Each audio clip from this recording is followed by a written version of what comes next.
What's up, y'all? Visionary Price. As y'all can see, we're at the Visionary Place once again, because nature is so beautiful. Amen. What you think about nature? It's hot. No, but no, it's beautiful, man. It's beautiful. I'm waiting for somebody to jump out and attack me any minute, but it's beautiful. Hey, when I walked him over, he was like, man, this ain't no setup, is it? It's red caution tape over there. Say danger. I'm like, man, if you trying to kill me, just say that, man. Hey, it's extremely hot too. I'm breaking up a sweat, but it's all good. You know, all in the name of podcasting, man. I hope y'all get the dopest experience listening to his story, and I hope he inspire y'all, because he definitely got a message, and I can't wait for y'all to hear it. Can you introduce yourself? Hey, how y'all doing? I'm Jada Sage, and y'all better catch me on Visionary's Place.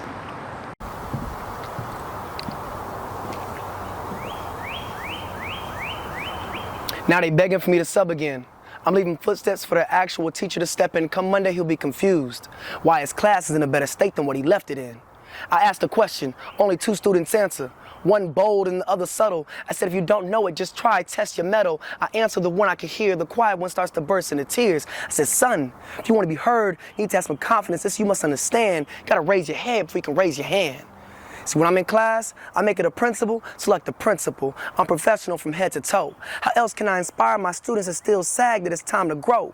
Dressed to impress? No, I am clothed to mold, and I don't need 55 minutes, so I'm the young black man in the right garments can always go like gold. You see, when the bell rings, that is my cue to install individuality. I'm in a science class teaching kids how to tie a tie, dress for business, the importance of doing it casually. I'm ripping off their leashes so they can pop their collars. The same students they call delinquents and class clowns, I turn to deans and scholars. Little girl asked me, Mr. Sage, why do you use so many big words? I said, why do you punish yourself only using so few? If only she knew. There's so much value in your voice. Take advantage when people before you didn't have that choice. I said, young lady, you could be the next Toni Morrison. She looked back at me and said, well, isn't it inspiring to be like someone else, only limiting who I can be? I said, damn, I'm such a good sub. I got my students teaching me. Sage.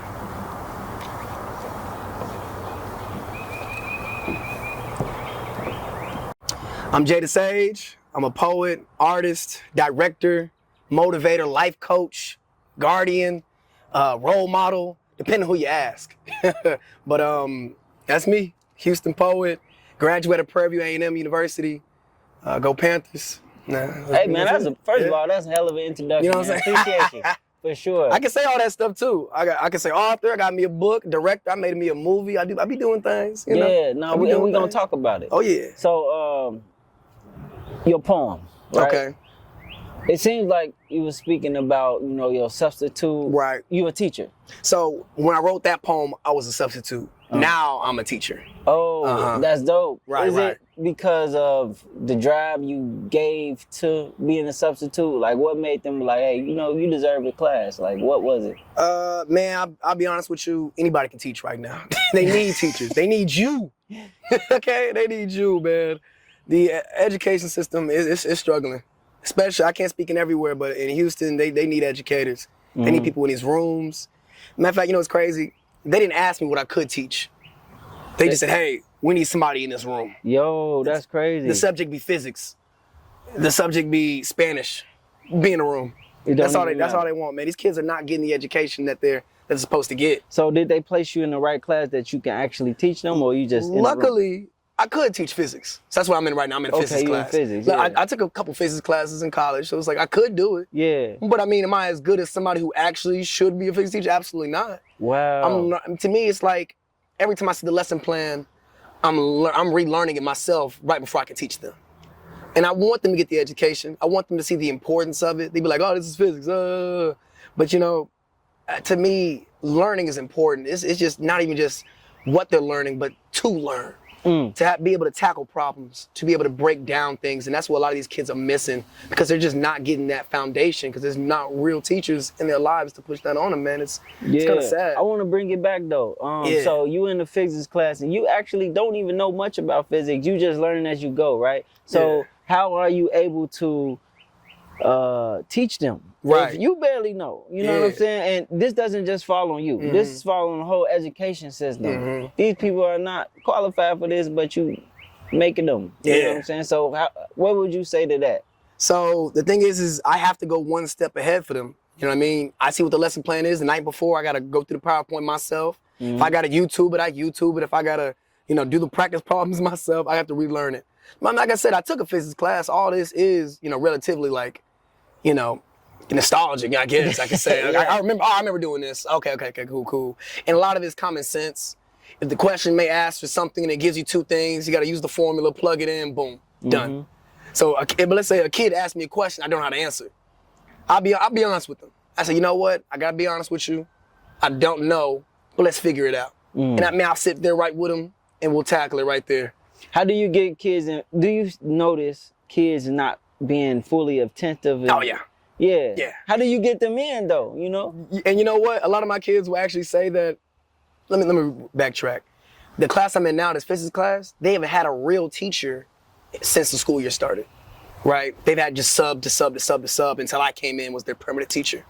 So I wasn't just, hey, we're behind, let's crack it, let's get in here.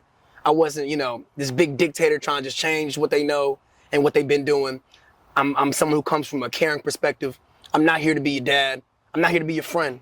I'm here to be someone who can get you to that next level, get y'all to graduate. I'm teaching juniors and seniors. Most of them were already in the mindset that they're just gonna retake the class or summer school. They already feeling like they're gonna fail. Already. So I'm like, I look them in the eyes, I say, hey, look, you work with me, I work with you. I'm gonna get you out of here. If I see that you're trying, I will not give up on you. And when you do give up, I'm still not gonna give up on you, but I need you to try. I thought you was gonna be like, well, I'm letting No. Well, I mean, there's some kids like that, but even then, man, I have to fight tooth and nail. Come on, man, let's grind, let's get this work done, let's do it. Yeah, because they are the future. You know what I'm saying? In a major way. And we say really a lot of it because of COVID.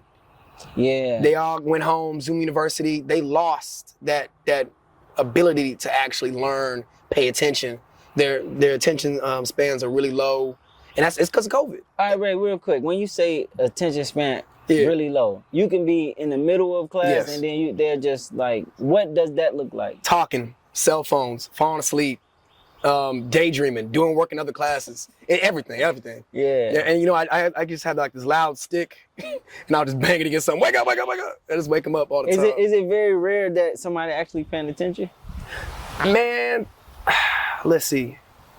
Before I went to physics, I was in a biology class. That's my major. I could do biology. And since I could teach that, there were definitely a lot more things I could do with the lesson. In that class, yes, absolutely, tentative. There were kids who wanted to go, hey, what's next? What can we learn more? They wanted to learn. Then they moved me over to the senior, junior class. They don't care. They've already given up. It's really hard to get them to want to learn. They already about to. It's really hard, but I'm trying. Wow. And a lot of them, they don't care to get an A.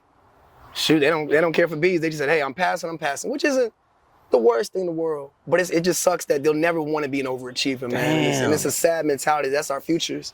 Did that come from COVID, period? Or was it always kind of been some type of resemblance? COVID, lack of an actual teacher that instilled that pride in them to actually care. Yeah, like I said, there's no real teachers in these rooms. In this specific school we talking about, you ain't got to don't do that. I ain't gonna blast y'all.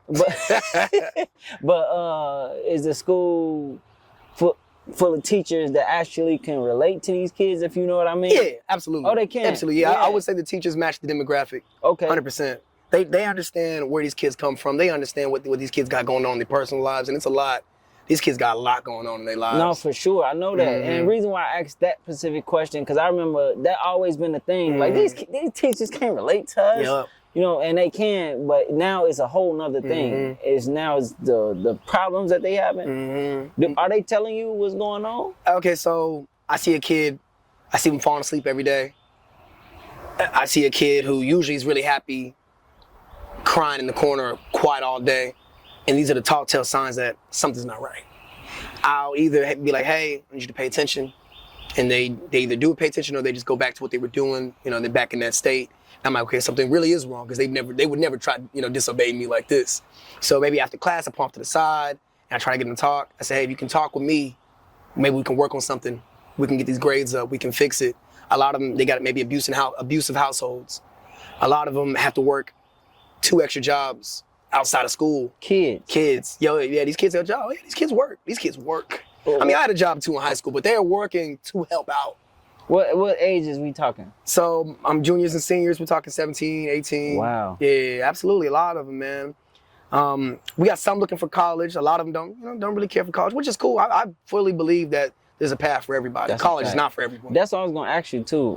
The kids already coming in class with a failure mind state, like I'm gonna fail. Are they looking for, what's the future looking like for them? Like, do they tell you like this is what I want? Yeah, a lot of them, I will say, do think they know what their next step is. They think they know everything. They all They think a lot of them. I mean, I don't discourage anything they choose. Someone say you want to be a truck driver, you go be the best damn truck driver you can be. Absolutely, do whatever you do with pride, 100%. Yeah. Hey, and I know people who truck drivers take good care of their families. That's a fact. They make money. They just be gone all day. And you don't need to go to college for that. Yeah. And like I said, sometimes college will put you in a bigger bind than you were before you came in. It's not for everybody. That's a fact. And you have to do what's for you. You can't just follow a trend. You can't see what other people are doing. You got to do what's for you. And they'll tell me, yeah, maybe they just want to live with their boyfriends, get an apartment. And 20% of the women are all pregnant. The girls, absolutely. Young age. Yeah, they ready to start their families. Wow. Yeah. Wow. I used to work at one school, had daycare built into the school. No. Swear. We got drives for single mothers. Most kids don't even have a pencil or a notebook to their backpacks, but we doing teenage pregnancy drives. Question. Before we judge them, did you see this growing up? Like when you was in school, was it the same? I mean, yeah, we have pregnant girls, but I think the rate is increasing. It is increasing. Because you would know, I don't know. I'm not in school. No, the rate is definitely increasing. Of course you have some teenage pregnancy. It happens. Yeah. People not being safe, it happens. But I'm telling you, at the rate it is now, high. Wow. I mean, I have at least one girl in all my classes who is pregnant, lost the baby, have kids. Wow. Yeah. What about the men, like the boys? What that look like for them? Are they going to, getting in trouble, going to jail? Terrible, man. You know what I'm saying? Like, these kids don't have role models, man. The problem is a lot of their kids are young. A lot of their parents are young. So we got kids raising kids. A lot of the parents are young. They're not really getting that discipline aspect, man. They don't understand repercussions of life. They're ready just to tackle the world, do whatever they want to do. We got, every time I walk into the bathroom, there's always somebody, a group of kids just chilling in the bathroom. They always skipping class, hallways full of kids. Nobody's in these rooms, man. We ain't got no teachers to put them. Yeah, man, it's sad the way it's looking. Yeah. I really wish that we could instill that foundation for them. Because when I was a kid, bro, we took that serious. You know what I mean? At least I did it. I skipped class once in a while, but it wasn't about not ever being in the room. I always made sure I got my grades in check. I always made sure I had a good rapport with my teachers. Because if I ever needed something, I wanted them to be like, oh, it's him again. You know what I mean? I want to make sure they respect me like I respect them. For a fact. Where did that discipline come from, though? Because you had to see it. A lot of kids don't get the opportunity to see it. You know what I'm saying? And not only how can you, what did you see? What was your role model? But how can you be that role model? I would say growing up, of course, luckily I did have a father in my life. Now, he did travel out when I was a kid, but whenever he was in town, he made sure to instill, discipline with me. Hey, and if I was bad, I got whooped. You know what I mean? Hey, spare the rod, spoil the child. No, you know for what I mean? Real. Did you deserve it? I mean, I don't want to throw you off the last question. We can do that all day if I deserve half of them. I don't know. But all I can say is, I think definitely having just somebody in your life to look up to and push you in the right direction. I feel like a lot of these kids just don't have that. So that's why it's really not their fault. I don't ever look at a kid and be like, oh, he's rotten to the core. He's not. He's misguided. And that's really all it is, man. It's just misguided kids just running around thinking they own the world. But that's dangerous because they are going to be able to be the forefront of this world for real. Because they the future. We're going to be old one day and they're going to be running it. So, like back in the day, I know we probably the same age. A village used to raise us. Absolutely. Like, the people down the street, they could whoop us. Yeah. Like, don't, you know what I'm saying? I don't know about that one. Maybe my auntie or something that best. Back in the day. Yeah, ain't my day. For sure. But I am going to say this. Very respectful to elders. You know what I'm saying? No matter who you speaking to, you got to be respectful. You know what I'm saying? Yes, sir. Yes. They weren't taught that. Huh? They were not taught that. That's crazy. Not an ounce. No cursing. No cursing. So I'm going to say this. My nieces and nephews, I don't have the best relationship with all of them. Especially one of them.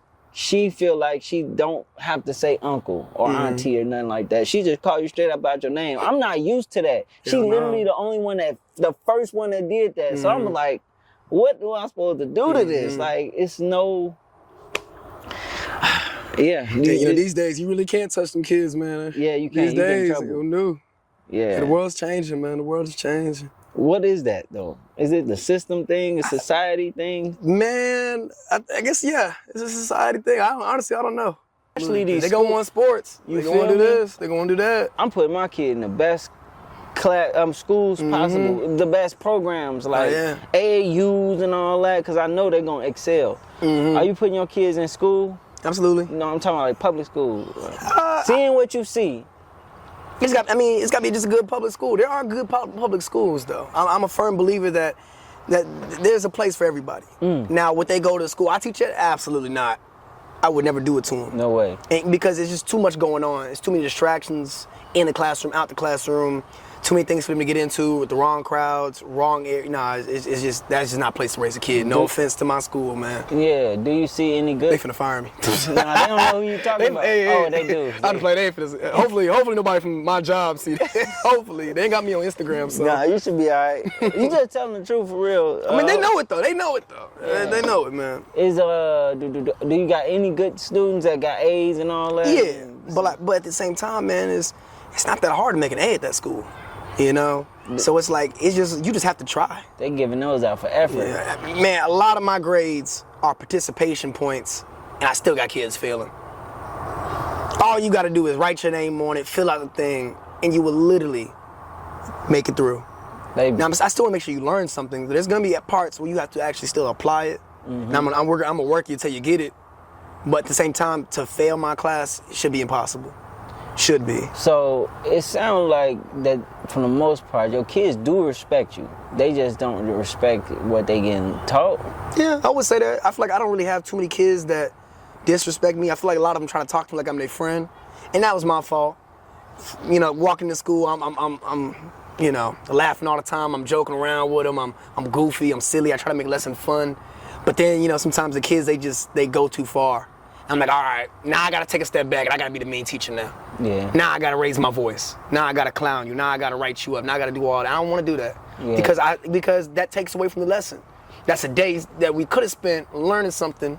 Now I gotta spend it kicking you out of class. I gotta spend it send you down somewhere. I gotta, you know what I mean? It's just, I don't wanna have to take it there. That's why it's important to put your foot down in a lot of, you know, environments and situations like that. How often would they test you?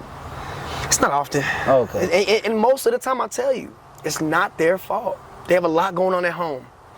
They have a lot in their minds, a lot on their shoulders. It's a lot on them. And they did not have that same discipline that I had growing up. So it's like, even though I do have this level that I expected them to be at, I know they didn't have that father figure like I did in order to push them. In order to be like, hey, you need to be here in life. You know what I mean? Do you try to be that for them, or you just like? I do. In my poem, I said, man, I'm taking off their leashes so they can pop their collars. The same students they call delinquents in class clowns, I turn to deans and scholars. I use every moment to enforce life lessons, to enforce this and to enforce that. They be like, Mr. T, when am I ever gonna use this in real life? I look them straight in the eyes and I tell them the truth, you will not. You will not. But you have to know how to make a presentation. If I make you go up here and do a project, you present to the class, you have to do that. I teach you how to be prompt, at proper etiquette. I'm teaching you how to learn, how to grow, how to tackle a problem. You're gonna need that in life. I teach you that if I give you a word problem, you may not have all the tools. You have to use your mind to put and plug pieces together. And that's what's wrong with a lot of these kids. They see a word problem, first 3 words they don't recognize, they give up. Raise their hand, Miss T, I don't get it. You didn't even try. All I do is read it for them. Oh, that's all I do. I just read it for them. Read it out loud. Wait, these kids can't read? So that particular situation, not that they can't read, they just lazy. They break down, they don't know how to continue when they get stressed or they struggle with something. They don't know how to tackle a problem. Now, when I was teaching some of my freshman kids, I had a kid that couldn't read. And I'm not talking about English wasn't his first language. He's not dyslexic. He genuinely could not read. And I noticed it when I was talking to him. I said, man, what's going on with your grades, man? I don't understand. Because, you know, when I ask you a question, you seem to understand. But boom, I sit you down, I give you a quiz, I give you some homework, and you struggle. And I asked him, let's work through a problem together, read this for me. Couldn't do it. I said, oh, you can't read. So I'm like, my bad, bro. Was English not your first language? He'd be like, no, it was. I said, oh, okay. Have you gotten an eye exam? He said, Mr. T, my eyes work perfectly fine. He said, I just never had a teacher that sat down and helped me when I was struggling, learning my alphabet, learning this, learning that. I said, dude, I'm sorry to hear that, but man, we gotta fix that. It's only getting tougher. I know you're a freshman, but it's only gonna get tougher. I mean, you're 15 years old and reading is holding you back. This ain't even English class, it's a science class. You need that. And that's what it also shows them that other subjects are gonna pan into other subjects. That's a fact. What, was you able to help him in any way or be of something? I gave him a book. I gave him a book. I said, look, man, read this book. Easy read. Yeah, I said, practice. Cat in the Hat. You just need to practice. I told him you just need to practice outside the room. What book was it? It was Freaking the Mighty. I'm not familiar with It's that. a book about two kids, and they're both ostracized from the environment. Gotcha. One of them, freak, he's kind of small, frail, sickly, super smart. The other one, big, tough, no brains, dumb as hell. And they team up together, they fight bullies, they do whatever. And Mighty puts Freak on his shoulders, and they in their minds, they fuse together. On the street, can't nobody mess with them. I like that. And I thought, you know what, it's just an easy read, I think. I read it back when I was in middle school. For a person in high school, should be something they can get through. Yeah. And I told him, hey, you struggle with anything, you come to me, well, I'll read the chapter with you. And that's the best I can do. That's good. I'm not even in this class no more. So that me going, I go out my way to be like, hey, I'm not your teacher no more, but if you need help, reach out. You gotta talk. Do you know how he doing, or it's you can't tell? Nah, he's not doing that good. Oh, yeah. At least you tried. I tried. I did try. He's great. His grades up a little bit. We can only do so much from outside. It starts inside. You know. Do you meet parents? I do. What is the overall assessment? A lot of the parents, man, I can't really get them to come, have the meeting. A lot of them are really unreachable. I call them, send emails, hear nothing back. Sometimes there's a language barrier. They don't speak English, so I gotta get third person to come in, or I gotta get the kid in question to come translate, and I'm hoping the kid telling the truth, or I gotta get actual translator, but it's rare. They're usually not around either. No habla español? Man, that's all I hear. I be on Google Translate. Marcus? Yeah. Failing. Help. Ahora. No aquí en la clase. He's not here. Damn. Yeah. Man, it's bad, man. So for the most part, it sounds like if they Mexican, it's a disconnect because you can't speak to them. It's a lot. And if they black, you just can't reach them. Can't reach them, or they don't care. I'm not saying that to black specifically. Any of the parents. Oh, okay. A lot of them either they don't care because they get the grades. They come home. They have access to their grades. They see their kid failing. They get the call saying, hey, or the email saying, hey, your kid's not showing up to class. So it's like, what's the change not being made? This one girl, man, I'm gonna say her name. I ain't gonna do it like that. Don't do that. Let's call her T. T. T's on track team, doing good. Failing in physics. Why is she failing? Smart. I talked to her, we do the workup. She's smart, but she skips first period. My bad, I shouldn't say skip. Her mom can't get her in time. Oh, okay. Right. And not because they far, the mom busy, the mom be sleeping in. Damn. Mom be sleeping in, but they ain't got no buses? I guess not where she lives. Maybe she lives too far for the bus to pick her up. So the mom was sleeping in, make her miss first period. So she missed first period every day. So her coach came up, talked to me, hey, she's failing, what can we do? We can get her in class. Yeah. So I worked it out with her. I said, hey, you can't get in class. Is there any other class that maybe when you're done with your work, you can come to visit, you can sit in my 6th period. She's in my 1st period. Come sit in my 6th period, we can do your makeup work. I will treat your 6th period, my 6th period, as your new class. If that's what we gotta do to get these grades up. And that's what we do. So you gotta make accommodations, man. Jay the Sage. Jay the Sage. That's dope. First of all, where that name come from? Man, so me as a poet, my mission is to inspire, to motivate, to push. I have a favorite poet of mine, top 5, we'll say. His name is Micah Bourne. And he's out somewhere in Cali. He probably don't even know he had one of his biggest fans in Texas. Yeah. But he has a poem that's about to stop spreading co-misery. That none of his poems are meant to, if he's talking about depression, it's not just to depress you, it's about to share his pain with you in order to come get something out of that. You know what I mean? So I want to be a sage, man. Someone who's all about taking his own life experiences in order to change or help, life lessons, give all that out. So that's my goal. Is that exactly what a sage means? Someone who uses their experiences to teach and guide others. Okay. Something like that, yeah. I like that. Is it taking the negatives and turning it into a positives, basically? I mean, I could do that. In a way, yeah. Absolutely. I mean, at the end of the day, as long as I'm not just putting down nobody else, my goal is not to just get on this mic and just rant to you all my problems and just walk away. Yeah. No. Because now you just left everybody your bag. And that's called that's what he said, co-misery. We just sharing misery in the world, and I'm not trying to do that. Yeah. And I'm not knocking anybody who does do that. That's what poetry is. Poetry is a beautiful thing. We can all do whatever with poetry. It's just that's my mission. That's what I want to do with my work, and that's how I do. No, that's beautiful. Thank you. When I hear Jay the Sage, though, I think of the sage. Yeah, everybody do. Everybody do, man. People come up to my book stand, and they be like, "Oh, Jay the Sage? Well, how much?" I say, "Well, I got my books right here." He said, "A book? No, how much is the sage?" "Oh, I'm not selling sage." And everybody says, "You should probably sell some sage, man." Yeah, I think that would be a good brand. Yeah, I think so. Man, I might have to, man. Let me tell you how your name correlates with what you just told me about your name, right? Sage is known to let out a smoke to take away the negatives and turn it to a positive. Yeah. Like it clears your area. Clean the room. Take out the negative and make positive. So it's kind of the same. You know what? I never thought of it like that, actually. That's good. That's a good point. For sure. No, that's dope. So, I appreciate you.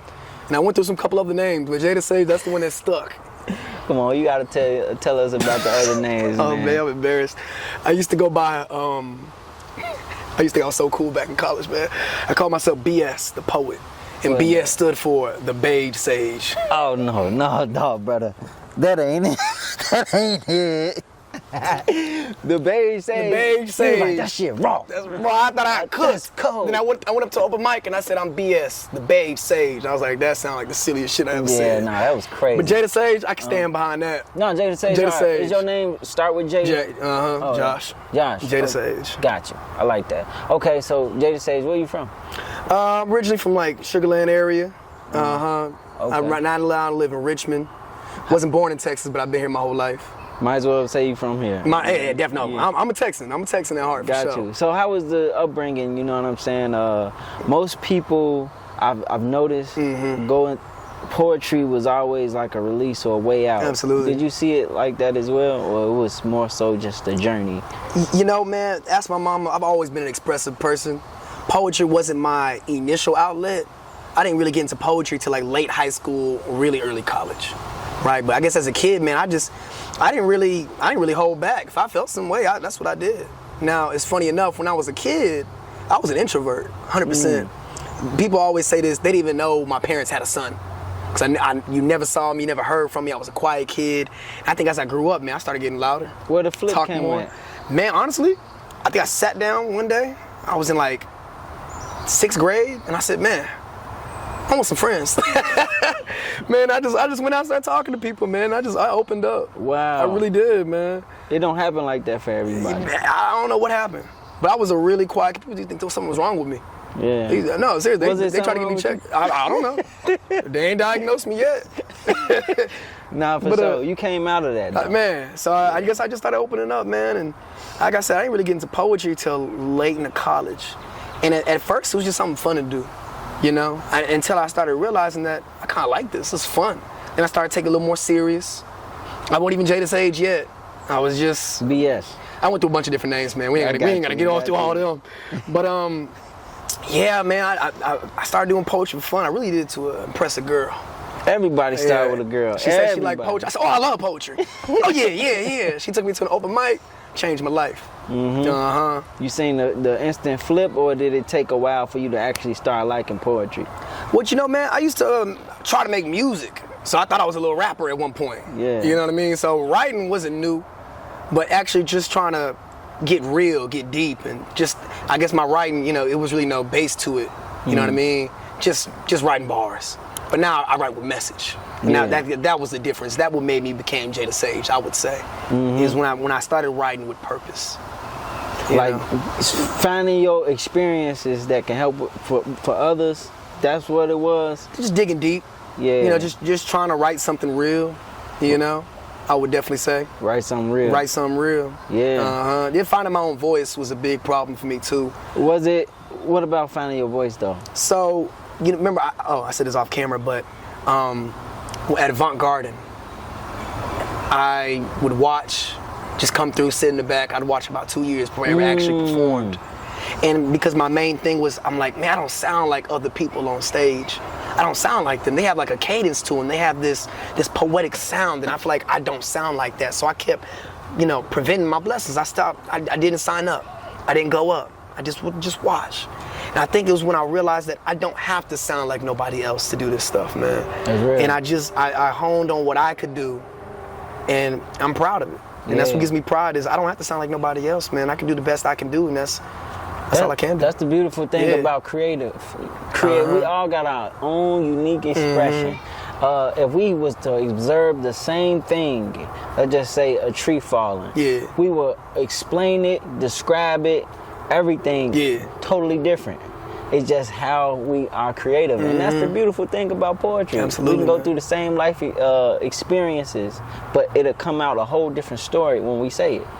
So keep doing it. I appreciate that. I just said that all that to say that. That's why I appreciate poetry so much. And you said you started writing too, man. Yeah. So it's crazy.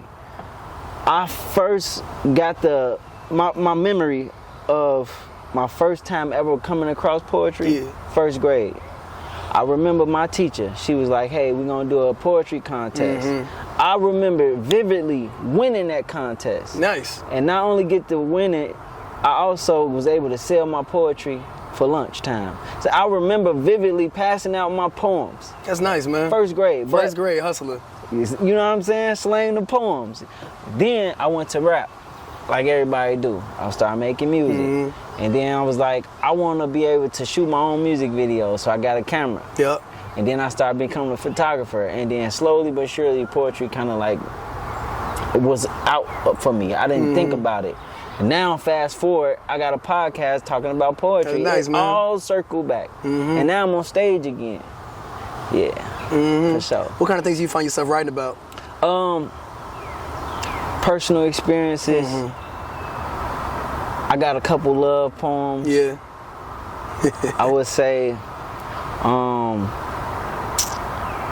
social justice, like society and what's going on, because I am a bit of a conspiracy theorist, but like you said, that's something you kinda, I wouldn't say conceal it. I don't. I say it, but I don't let it control me. I balance it. So, like, you would never know exactly. My thing is, I don't mind conspiracy theories, because that just means we're thinking. Yeah. We're not allowing the world just to tell us what it is and that's acceptable. You know what I mean? So we need thinkers in this world. That's the only way we actually see change. We're not just puppets and robots, gears. We are wanting best for us and the truth around us. Let me ask you this. Have it ever been a time where you was presented something and your first thought was like, do it, like, go. But then you like, wait. You gotta take a step back. What am I doing? Yeah, absolutely. Have that ever happened to you? Yeah, I mean, I would imagine so. Just not even thinking. You feel me? And I think a lot of times we get caught in these type of things where it's like, act fast. But that's nothing but opposite forces telling you to go act fast. But really you should think about it like, that's just the thought process behind most of our things we should do. Like, really consider it. That's how I got where I'm at. You a Zodiac man? Yeah, for sure. Oh yeah? Okay. What about you? I mean, like, I be hearing it, but I never really did my own study into it. Yeah. You know what I mean? My thing is with the Zodiac stuff, and I only bring this up because I was thinking about conspiracy theory, not that it's a conspiracy theory, but I think Zodiacs, getting into that kind of ideology is cool when it doesn't control your life. Come on now. You know what I mean? Yeah. I like whenever I be dating a girl and she be like, oh my God, I love your personality. What's your sign? And I lie to her. I'm like, oh yeah, I'm a Capricorn. She said, oh, I knew it. Cool, man. And I be like, girl, shut up, I'm a Sagittarius. She's like, that was my second guess. I'm still lying. You know what I mean? We'll go through the whole list. Yeah, no, that's a fact. You know? And I agree 100%. You know, but I think it's beautiful to believe in things. You know what I mean? I do never knock belief. But you can't let things dictate and control your life. Talking about, oh, I would never dated this. I would never dated that. Damn, you're not gonna date me because I was born on this day at this time. Yep. My moon is in refrigeration, or whatever it's retrograde. That's crazy. Refrigeration is crazy. My moon is in refrigeration. But let me say this, right? I know anytime a woman, this is back when I was doing my thing. I'm not into that no more. I'm faithful. Man. Changed man, I hear that. We get to that later though. Listen, be faithful. I'm telling you, blessings will come. God, like, hey, you faithful to her, I got you. Amen. But back when I was doing my thing, anytime a woman asked me my zodiac sign and I said something that she didn't like, it went off instantly. Man. Like, you don't even know who I am. You are not you're not like anybody else who's born on your day. I'm gonna say that right now. I was born February 1st. Ain't nobody else on February 1st like me. And I'm gonna say that. You know what else? You was born on February 1st, but you also was born at a specific time. The moon and the sun, all that was doing something way different after that and before that. So there's nobody like you. Absolutely. And there's nobody like me. You just can't judge me for being an Aquarius because some other Aquarius broke your heart. Right. You can't do it. I refuse to take it. It ain't me. It ain't me. I'll break your heart too, but it's not because of him. Nah, you wild. I'll do it. Anybody will break somebody's heart though, but yeah. But I don't want to prove you right. But I'm playing. You funny as hell. But I used to want to do comedy, man. You did? I used to. Yeah. Man, I think one of my goals, I leave in September. Where you going? Where you going? So I'm going to med school. Oh, that's so being a teacher isn't actually my long-term goal. My goal is med school, man. Okay. So talk about it. Man, so my goal, I leave in September. I have like this bucket list of things I want to do before I leave, and one of them is do a stand-up. You think you can do it? Man, I feel really like want to. Poetry and comedy rely similar. You ever heard of the Maniacal Menace? Who is that? Man, he hilarious dude. Funny dude. He a little short, but he plays on it. You know what I mean? Short people, man, we gotta be funny. We ain't got nothing else. Okay? You gotta be funny or you ain't making it in life. It's gonna be a hard life to be short and you gotta no something. Sense of humor. It's either you short, funny, or short and just aggressive. You won't go nowhere in life, man. You know. For sure, but Monaco little man. Hilarious dude. Yeah. And he does like poetry and comedy, and his poetry be funny.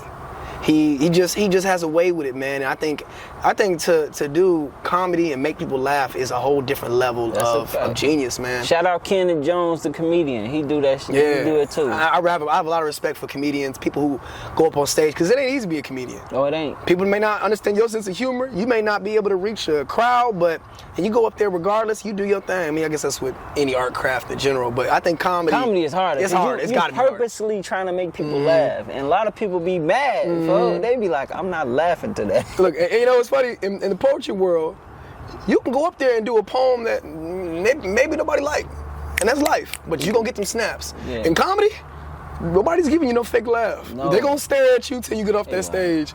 And I think it takes a lot more guts to be a comedian. I agree. I do. I got a lot of respect. I got a brother who's a comedian, and so being around the comedian environment, I understand it now in a different way because I seen the behind the scenes. Most of them guys' jokes that they talk about, they be serious. They be dead serious. You know what I'm saying? Like, yeah.